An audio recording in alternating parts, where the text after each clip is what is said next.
Hello, children. We are back here again with the chapter I Am Here to Speak. Today, again, we are going to recapitulate the chapter. Now, see here, this is the chapter for you all. This is the first page, there's a second page of the chapter, and we have got a half portion here. Now, this chapter is written by Severn Cooley Suzuki. It's not only written by her, it's one of a conference which she had gone to attend, and whatever she had said there is been said in this chapter. Now, first of all, when I come back here, I see that Severn Cooley Suzuki, she was representing ECO. What is ECO? The Environmental Children's Organization. She was only 12 to 13 years old when she attended this conference at the UN. And she had many friends with her also who were only 12 or 13 years old who assisted with her in this conference. Now, why did she go to this conference? She wanted to say the elders to look after the environment, to take care of the environment. Now see here, there are many points which she has highlighted here.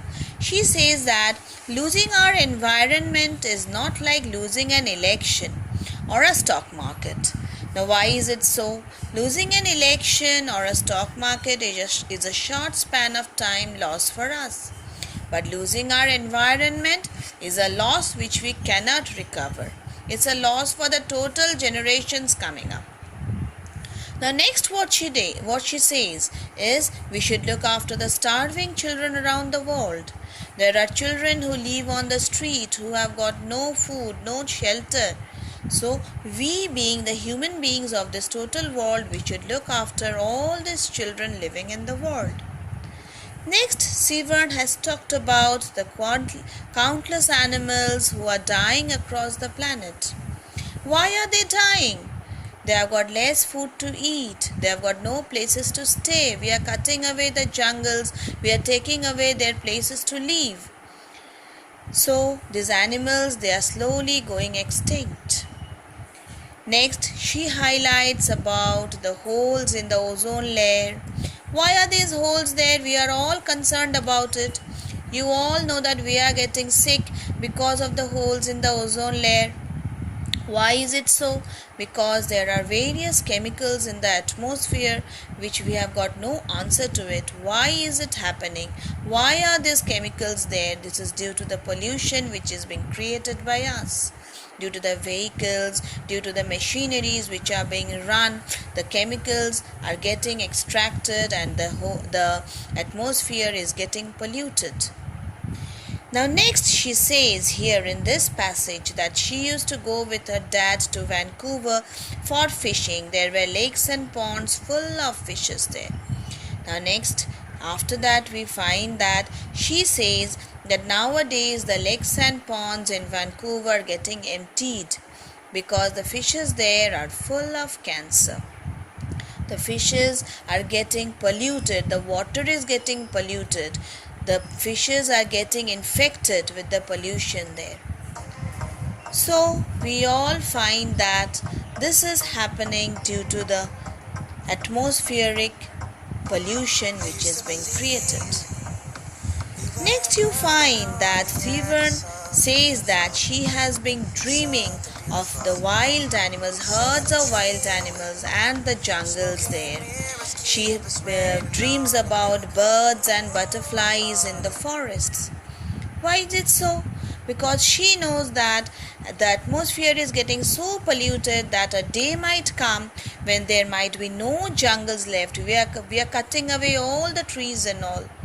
And so there might not be any jungles left and there will be no places for animals to live and wild animals will get extinct.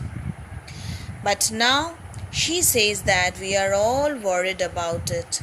She being a small girl, if she can think of about this matter in the atmosphere, why not we who are aged? She says that everything is happening before our eyes and yet we act as if we do not know anything. We should take care of the atmosphere so that we leave the atmosphere in such a way that it gets a better place for the next generation to live. Now I am going to explain y'all some more part of this chapter. See here. Here she says that there are holes in the atmosphere and we do not know the reason why. There are holes in the ozone layer. We do not know the reasons why. Since we do not know the reasons, she pleased every person to see to it that we might not be the reason behind it. We should not be the cause of the pollution, so that the world remains in such a manner that they get a better place to live in. So till here today, I have explained you all till here today. You are going to read it up. I have sent you all the PDF. Now from here we are going to solve some questions here.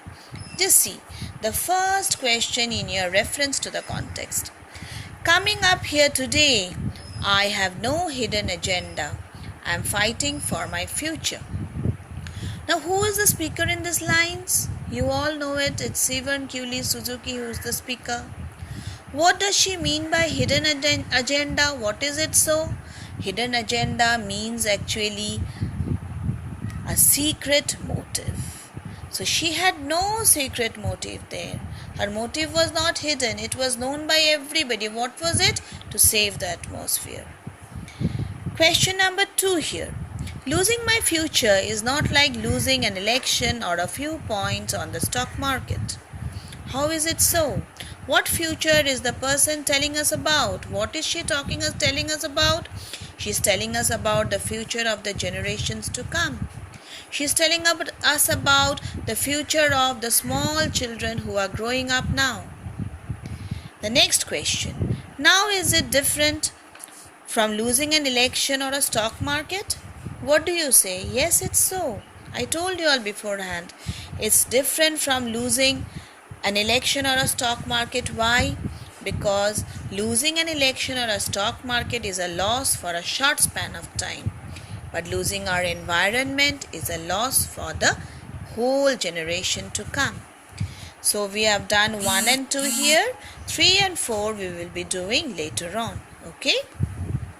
Now I had given you all think and answer from name some of the animals that had become extinct and the forests which are dwindling. So you all now know the answer why the forests are getting deforested. We need afforestation for that, and we have to write some name of the animals which are getting extinct. You have to find it out. You all know this. Now do you know the preventive actions that can be taken? The next question, what are the preventive actions? I just said you all afforestation, preserving the soil, preserving wildlife, preserving the atmosphere. These all are the preventive actions that can be taken. Okay, thank you. Next day we'll be doing the next part of the chapter. Okay.